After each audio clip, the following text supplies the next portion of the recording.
Hello everyone, it's Shane Kanto, your Wasteland reviewer, and I'm here to review Becoming Cousteau, and this is a new Nat Geo documentary focusing on the life, the times, the passions, and the achievements and tragedies of Jacques Cousteau, which I had never realized how much Life Aquatic with Steve Zissou was really based off of Jacques Cousteau until I saw him in his blue shirt, the red hat, and the Cousteau Society. I'm like,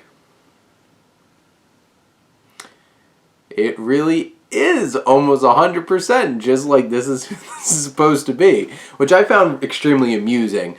But obviously that doesn't really have anything to do with this film, but it does hint upon the fact that like this film captures what was this big like hoopla and like fame around this water explorer.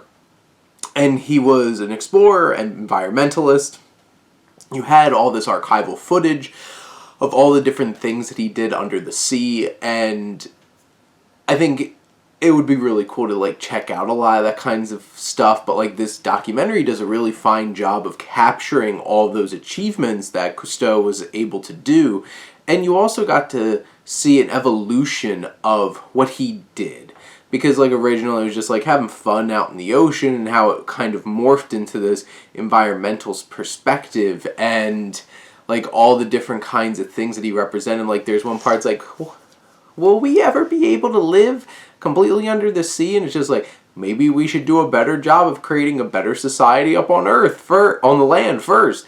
And it's just like, there's that hard-nosed kind of sensibility that Cousteau had, and I thought it was very interesting and how this film captured that kind of personality and that approach to things. It's very to the point and very impactful. And this film, you know, it digs a little bit into some of his like negatives, like his absenteeism as like a father and those kinds of things. I don't think it really dug too deep into it, but like at least it was able to capture and at least pointed out that this guy wasn't perfect.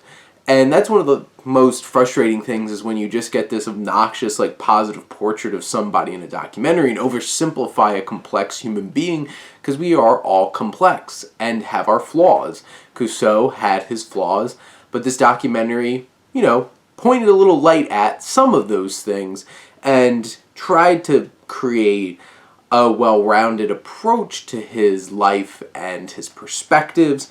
And in general, I think director Liz Garbus does a really fine job of putting together this documentary. It's not anything in particularly unique or different in terms of how the storytelling was done or the approach, but it was able to capture a lot of real great archival footage and from all the work that Cousteau did, and really build a portrait of this man in 90 minutes, which is tough because this is a man who did so much. And I feel like the documentary was efficient and in many ways hit on what it needed to hit on in an impactful and meaningful way. And in the end, I felt like Becoming Cousteau was a really quality and enjoyable and informative and interesting documentary that's definitely worth your time checking it out and showing it some love. But those are my thoughts on Becoming Cousteau. Let me know what you think. Let's talk some movies. But thank you as always for tuning in and supporting your Wasteland reviewer.